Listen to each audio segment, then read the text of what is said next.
Hello dear students, welcome back to my channel Science Classes, and if you are new to my channel then please subscribe to Science Classes. So today I am going to teach you air and atmosphere. I have already explained the first part of this chapter in my previous video in which I discussed about the nitrogen, uses of nitrogen, the constituent of air and everything. So today I will be teaching you about the air quality. So let's get started. देखो, हमारे लिए air बहुत बहुत important होता है. We can't even live for 5 minutes without air. लेकिन क्या air में जो इम्प्योरिटीज़ प्रेजेंट होते हैं वो हमारे लिए सूटेबल है? नहीं. तो एयर जो है वो फ्री होना चाहिए किसी भी डस्ट पार्टिकल से, किसी भी इम्प्योरिटीज़ से. लेकिन आजकल देखो कितना ज़्यादा एयर पोल्यूशन हो रहा है बिकॉज ऑफ व्हीकल्स, इंडस्ट्रीज़ हो गया है ना. तो उससे क्या होता है, हार्मफुल गैसेस रिलीज़ होते हैं एनवायरनमेंट में, जिसकी वजह से हमारा जो एयर है वो इम्प्योर हो जाता है. तो जितनी भी डस्ट पार्टिकल्स या सब्सटेंसेस, इम्प्योरिटीज़ प्रेजेंट अगर होते हैं जो हमारे एयर को इम्प्योर बनाते हैं and which is not good for human beings or any animals or plants are known as air pollutants. Air pollutants are basically the harmful substance in air which makes the air unsuitable for any living being is known as the air pollutant. तो air pollution आजकल तो basically देखा जाए तो human beings की वजह से ही होता है ना. नेचुरल तरीके से भी होता है, like natural disasters, earthquake, volcanic eruption, फिर पॉलिनेशन जो होता है उसकी वजह से भी हमारा एयर जो है वो पोल्यूटेड होता है. लाइक पॉलिनेशन जो होता है ना, प्लांट्स में फर्टिलाइजेशन जो होता है, it is because of the pollination. तो पॉलिनेशन जो होता है उससे वी कैन गेट एलर्जी होती है. हम लोग अगर किसी को पोलन ग्रेन से अगर एलर्जी है तो अगर वहाँ पे अगर पोलन प्रेजेंट है या with the help of air जो पॉलिनेशन होता है, हम लोग बायोलॉजी में पढ़े हैं, तो इंसान क्या करता है, स्नीज़ करने लगता है. तो ये सब जो है वो नेचुरल वे है, मतलब नेचुरल तरीके से एयर पोल्यूटेड हो रहा है.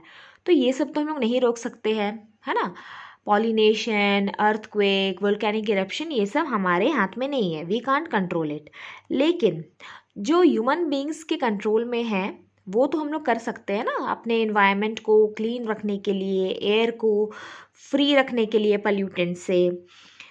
तो सबसे ज़्यादा जो like impurities that pollutes our air वो क्या है, हो सकता है सबसे ज़्यादा कॉमन पोल्यूटेंट्स, स्मोक, धुआं, ठीक है, डस्ट पार्टिकल्स, गंदगी, डस्ट जो प्रेजेंट होते हैं हमारे इन्वायरमेंट में, ठीक है, oxides of carbon, sulphur, like carbon monoxide is one of the most dangerous gas that is polluting our environment. Oxides of carbon हो गया. सूट क्या होता है?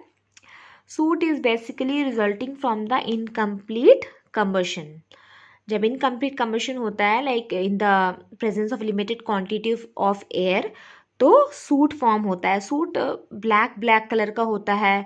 लाइक अगर कोई वुड हो गया या फिर कोल बर्न करो तो वो कैसा ब्लैक एशेस बन जाता है, ब्लैक सा. तो क्या होता है, और येलो एंड थोड़ा बहुत रेड फ्लेम निकलने लगता है, मतलब वो सूट है. वो ब्लैक सा जो प्रोडक्ट फॉर्म होता है उसको हम लोग सूट बोलते हैं, जो कि एनवायरनमेंट को पोल्यूट करता है. तो अभी हम लोग डिस्कस करेंगे, डिटेल्स में पढ़ेंगे ये अबाउट द पोल्यूटेंट्स, कौन कौन से पोल्यूटेंट्स हमारे एनवायरनमेंट में प्रेजेंट है. और ये इम्पॉर्टेंट है बहुत ज़्यादा क्योंकि हम लोग अपने नेक्स्ट क्लास में लाइक 8 में 9 में भी about the air pollution and all हम लोग पढ़ने वाले हैं. And just for the general knowledge also हम लोग को ये पता होना चाहिए. और हम लोग ये भी पढ़ने वाले हैं कि हम लोग प्रिवेंट कैसे कर सकते हैं एयर पोल्यूटेंट होने से, पोल्यूट होने से कैसे रोक सकते हैं ना. वी ऑल नो कि डिफॉरेस्टेशन जो होता है, लाइक डिफॉरेस्टेशन मतलब प्लांट्स जो पौधे हम लोग काटेंगे तो क्या होगा, हमारा इन्वायरमेंट पल्यूट होगा। कैसे होगा, क्योंकि हम लोग तो कार्बन डाइऑक्साइड रिलीज़ करते हैं। जब हम लोग इनहेल करते हैं, हम लोग सांस लेते हैं तो हम लोग ऑक्सीजन लेते हैं, लेकिन हम लोग जब सांस छोड़ते हैं तो कार्बन डाइऑक्साइड निकलता है। लेकिन प्लांट क्या करता है, उस कार्बन डाइऑक्साइड को यूज़ करके अपना फूड बनाता है, ओके, फोटोसिंथेसिस, और वो रिलीज़ करता है ऑक्सीजन जो हम लोग को ज़रूरत है, लाइक फॉर रेस्पिरेशन। लेकिन अगर हम लोग क्या प्लांट्स काट देंगे तो क्या हमारा इन्वायरमेंट में प्रॉपर ऑक्सीजन लेवल रहेगा? नहीं, ऑक्सीजन लेवल डिक्रीज हो जाएगा, है ना, ग्लोबल वार्मिंग हो सकता है। ओके, तो इसलिए हम लोग को ध्यान रखना है कि हम लोग अपने प्लांट्स को जितना हो सके हम लोग को प्लांट्स उगाने की ज़रूरत है। ओके, हम लोग प्लांट्स ग्रो करें, ना कि प्लांट्स कट करें। और क्या होता है, like burning of fuels and fibres. Fuels मतलब पेट्रोल हो गया, एलपीजी हो गया, बर्निंग ऑफ वुड या कोई भी चीज़, उससे भी हमारा जो गैसेस निकलता है that is polluting our air. Now जो फार्मर्स यूज़ करते हैं इन कल्टिवेटिंग, ओके, खेती करने में जो यूज़ करते हैं ना, फर्टिलाइजर्स, मिनरल्स, पेस्टिसाइड, इंसेक्टिसाइड्स जो यूज़ होता है ताकि उसमें प्लांट्स में इंसेक्ट्स ना लगे, है ना, कीड़े मकोड़े ना लगे, प्लांट्स जो है अच्छा सा अच्छा हम लोग को फ्रूट्स मिल सके, अच्छा ज़्यादा से ज़्यादा कल्टीवेशन हो सके, प्रॉपर प्रोडक्शन हो प्लांट्स का। तो ये सब तो हेल्प करता है, like for farmers they are helpful for cultivating, for production it is good. लेकिन इन्वायरमेंट में एनी हाउ ये हार्मफुल होता है, लाइक हमारे इन्वायरमेंट को पल्यूट करता है, सॉइल पल्यूशन होता है, एयर पल्यूशन होता है।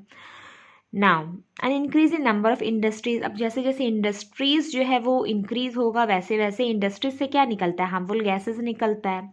तो वो कहाँ निकलता है, इन्वायरमेंट में निकलता है, जिसकी वजह से क्या होता है, एयर हमारा पल्यूटेड हो जाता है ना। यूज़ ऑफ केमिकल वेपन्स, ये जो बॉम्ब्स होता है, जो भी न्यूक्लियर एक्सप्लोजन होता है, इसमें गैस रिलीज होता है जिसकी वजह से हमारा एयर पल्यूट होता है।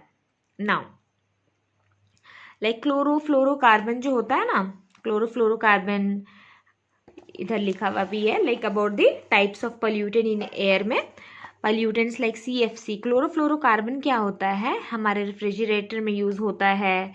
जब ये एयर में एक्सपोज होता है तो ये क्या करता है, ओजोन लेयर को डिप्लीट करता है। ओजोन लेयर एक लेयर होता है जिसकी वजह से हमारा जो हम लोग को सन रेज मिलता है ना, उससे हम लोग को UV रेज से बचा कर रखता है। लेकिन धीरे धीरे क्या होता है, ओजोन लेयर ओजोन होल हो जा रहा है, जिसकी वजह से अल्ट्रावायलेट रेज जो सन का है वो अर्थ में ज़्यादा से ज़्यादा पहुँच सकता है, जिसकी वजह से स्किन कैंसर हो सकता है। तो CFC जो है it is one of the most harmful gas. Now suspended particles. अब सस्पेंडेड पार्टिकल कौन सा हो सकता है, स्मोक लाइक धुआं देखो, जब व्हीकल्स चलता है, इंडस्ट्रीज से जो भी गैसेस निकलते हैं उसमें क्या होता है, स्मोक तो होता है ना। तो स्मोक जो होता है, लाइक अगर कोई भी फ्यूल बर्न हो, लकड़ी एक जला लो, ठीक है, उसमें भी गैसेस तो निकलते हैं। ओके, तो इस गैसेस में क्या प्रेजेंट होता है, बहुत सारे गैसेस प्रेजेंट होते हैं जो लाइक डस्ट पार्टिकल्स होता है जो कि हमारे एटमॉस्फेयर को गंदा करता है and that causes the pollution of air. Now the major cause of air pollution as it causes asthma. तो एस्थमा क्या होता है, नाउ एस्थमा क्यों होता है, आजकल बहुत ज़्यादा कॉमन है। इनफैक्ट अगर दिल्ली या फिर मेट्रो सिटीज़ में देखो तब तो ये बहुत ज़्यादा कॉमन है। एस्थमा क्यों होता है, because of the air pollution. Asthma में क्या होता है ना कि जिसको एस्थमा होता है the person is not able to breathe properly, सांस लेने में तकलीफ होती है ना। तो it is really it causes a bad effect on our health. तो इसलिए जो है स्मोक जो होता है जो हमारे एनवायरनमेंट में प्रेजेंट होता है that is very very harmful. So we should try कि हम लोग किस तरह से अपने एयर को नीट एंड क्लीन रख सके और स्मोक होने से बचा सके, ठीक है। एक एस्थमा हो गया, रेस्पिरेटरी प्रॉब्लम्स होता है ना, ब्रोंकाइटिस हो जाता है, ये सब जो रिजल्ट होता है बिकॉज ऑफ दी स्मोक्स या फिर एयर पॉल्यूशन का ही रिजल्ट होता है। नाउ और अगर हमारे एयर में लेड ऑक्साइड प्रेजेंट है, ओके, तो लेड ऑक्साइड क्या करता है, बच्चों में ब्रेन डैमेज का खतरा हो सकता है लेड ऑक्साइड से। ऑलराइट, स्मोक से तो आई ऑलरेडी टोल्ड यू एस्थमा, जो कि रेस्पिरेटरी डिजीजेस जो है वो स्मोक से होता है, ठीक है। ना पार्टिकल ऑफ डस्ट हो गया, लाइक डस्ट पार्टिकल्स, या बिल्डिंग्स वगैरह बन रहा है ना, तो सीमेंट का जो भी लेफ्ट ओवर पार्ट है, सीमेंट का डस्ट हो गया, एशेज हो गया, धुआं हो गया, कार्बन पार्टिकल्स हो गया, suit I already told you ना, तो ये सब क्या होता है, ये सब ब्रोंकाइटिस कॉज करता है। एस्बेस्टस क्या होता है, एस्बेस्टस लाइक जो यूज़ होता है ना बिल्डिंग्स वगैरह में बनाने में, इंडस्ट्रीज में, तो उससे डिजीज़ होता है जिसका नाम है सिलिकोसिस। मतलब जो लेबर्स जो यहाँ पे काम करते हैं एस्बेस्टस फैक्ट्रीज वगैरह में, उनको सिलिकोसिस हो सकता है, ठीक है, क्योंकि वो लोग ज़्यादा से ज़्यादा समय जो है अपना वो इंडस्ट्रीज वगैरह में स्पेंड करते हैं, जहाँ पे जो एरिया है बहुत ज़्यादा पोल्यूटेड है, तो उनको ये पोल्यूशन का, रेस्पिरेटरी डिजीजेस का ज़्यादा खतरा रहता है। नाउ सस्पेंडेड पार्टिकल्स के बारे में हम लोग पढ़ रहे हैं। सस्पेंडेड पार्टिकल्स मतलब जो इन्वायरमेंट में पार्टिकल्स प्रेजेंट है। नाउ तो पोलन ग्रेन क्या होता है, pollen grain I already told you, pollen grains जो होता है they helps in the pollination, fertilization in plants, जो अगर इन्वायरमेंट में अगर प्रेजेंट होता है तो बहुत सारे लोगों को, ह्यूमन बींग्स को उससे एलर्जी हो जाता है, छींक आ सकता है, सर्दी खांसी हो सकता है, ठीक है ना। Oxides of carbon, like oxides of carbon like carbon monoxide जो होता है, it is one of the very very dangerous gases. तो जब कार्बन डाइऑक्साइड क्या होता है, सॉरी कार्बन मोनोऑक्साइड अगर प्रेजेंट होता है तो क्या होता है, वो कंबाइन करता है हमारे हेमोग्लोबिन से। हेमोग्लोबिन कहाँ होता है, हमारे ब्लड में होता है ना प्रेजेंट। तो अगर हेमोग्लोबिन में से कंबाइन करेगा कार्बन मोनोऑक्साइड, तो वो फॉर्म करता है एक कंपाउंड जिसका नाम है carboxy haemoglobin. Now carboxy haemoglobin जो है वो क्या करता है कि हमारा ब्लड का जो ऑक्सीजन कैरिंग कैपेसिटी है, देखो ब्लड तो हमारा ऑक्सीजन कैरी करता है ना, ओके, ऑक्सीजनेटेड ब्लड हमारा हार्ट पंप करता है, लाइक हमारे ब्लड में तो ऑक्सीजन ज़रूरी है ना, ऑक्सीजन प्रेजेंट होना चाहिए सो दैट हम लोग प्रॉपर रेस्पिरेशन कर सके, हमारा बॉडी प्रॉपर फंक्शन कर सके। लेकिन अगर कार्बोक्सी होमोग्लोबिन लाइक अगर हेमोग्लोबिन हमारा कंबाइन करेगा कार्बन मोनोऑक्साइड से, तो ये कंपाउंड फॉर्म होगा कार्बोक्सी होमोग्लोबिन। तो ये क्या करेगा, हमारा जो ब्लड का कैपेसिटी है ऑक्सीजन कैरी करने का वो रिड्यूस करेगा, ठीक है। It will prevent the blood to carry oxygen for respiration, और जिसकी वजह से हम लोग को सांस लेने में दिक्कत आ सकती है, ओके। सर दर्द हो सकता है, डिजीनेस हो सकता है अगर थोड़ा बहुत प्रेजेंट है तो, लेकिन अगर बहुत ज़्यादा कार्बन मोनोऑक्साइड प्रेजेंट है तो it can even lead to death also. Now ये कार्बन मोनोऑक्साइड कैसे प्रोड्यूस होता है, because of the incomplete combustion of fossil fuel, ये याद रखना, okay. One more important thing about carbon monoxide, like कभी भी हम लोग जो भी रूम हीटर्स या फिर कोई भी ठंड के मौसम में हम लोग यूज़ करते हैं ना रूम हीटर्स, या फिर कोई भी हीटर हो गया, या कोई आग जला कर रखते हैं, और तो हम लोग को कभी भी अपना जो रूम है ना वो प्रॉपर एकदम क्लोज नहीं रखना चाहिए, क्योंकि उससे क्या होगा, बहुत ज़्यादा कार्बन मोनोऑक्साइड प्रोड्यूस हो सकता है और हमारा जो रेस्पिरेशन प्रोसेस है वो कम्प्लीटली स्टॉप हो सकता है, and it can even lead to death also. तो इसलिए इस बात का ध्यान रखना। Now oxides of sulphur and nitrogen, yes, oxides of sulphur and nitrogen are also one of the major cause of air pollution. Now again जो fuels होता है लाइक कोल हो गया, पेट्रोल हो गया, तो ये सब में क्या प्रेजेंट होता है, नाइट्रोजन हो गया, सल्फर हो गया, ये सब प्रेजेंट होता है as impurities.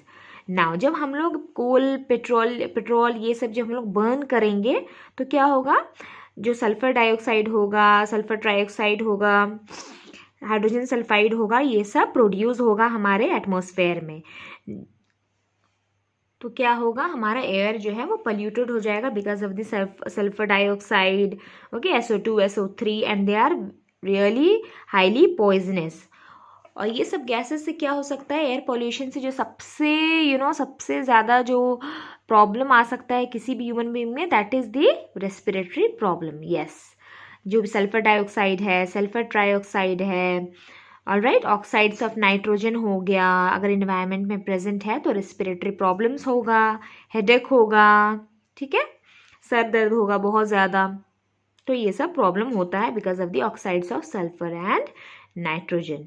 Now oxides of nitrogen form a mixture of smoke and fog. The mixture of smoke and fog is known as smog. ये याद रखना, जो क्या करता है हमारे आईज को इफेक्ट करता है, हमारा आई साइट को इफेक्ट करेगा. ओके, लंबे समय तक लाइक अगर हम लोग ऐसे पॉल्यूटेड इन्वायरमेंट में रहेंगे तो मे बी हमारा आईज भी डैमेज हो सकता है ना.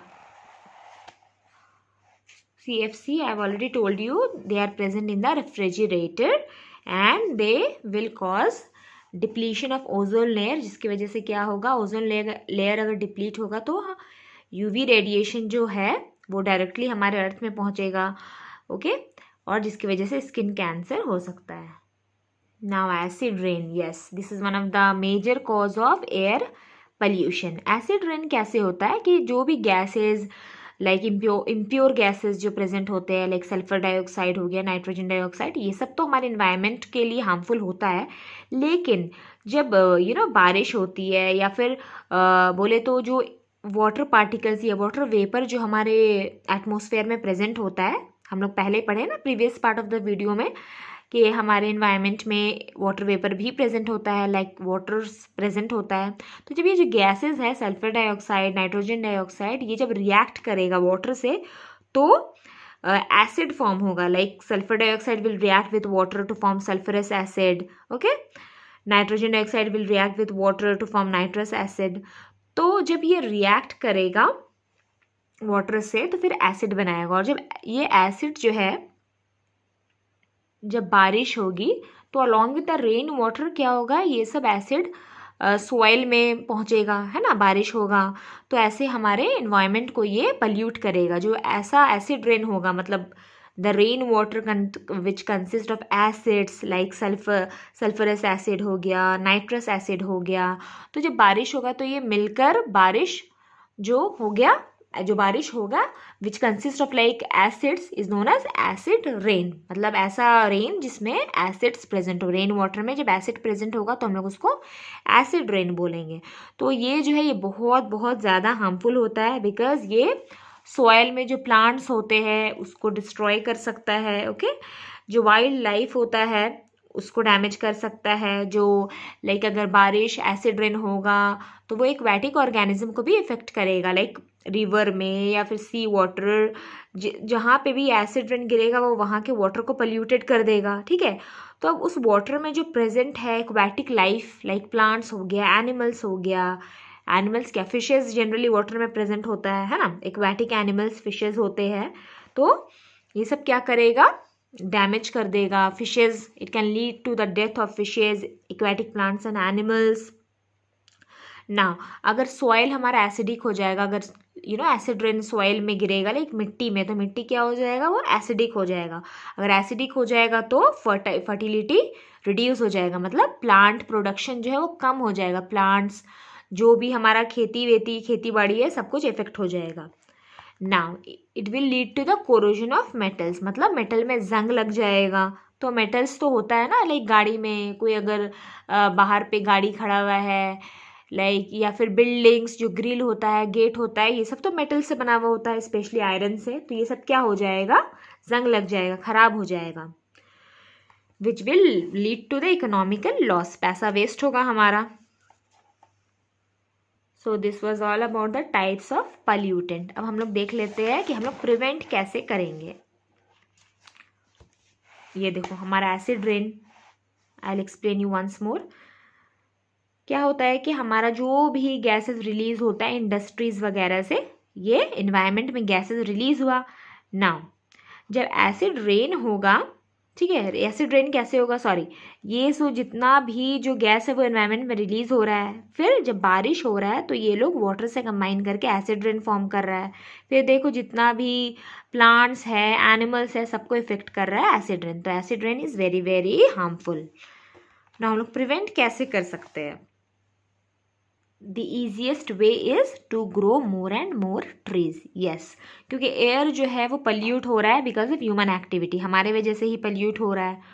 तो हम लोगों को ही एक्शन लेना होगा ना कि हम लोग अपने एयर को नीट एंड क्लीन कैसे रखें, पॉल्यूटेंट से फ्री कैसे रखें। तो the number 1 is growing more trees and plants. Yes, अगर हम लोग प्लांट ग्रो करेंगे तो हमारा इन्वायरमेंट जो है वो क्लीन होगा, क्योंकि जो भी कार्बन डाइऑक्साइड है वो तो प्लांट यूज़ करेगा और बदले में क्या देगा, ऑक्सीजन। ऑक्सीजन तो हमारे लिए बहुत बहुत इंपॉर्टेंट होता है।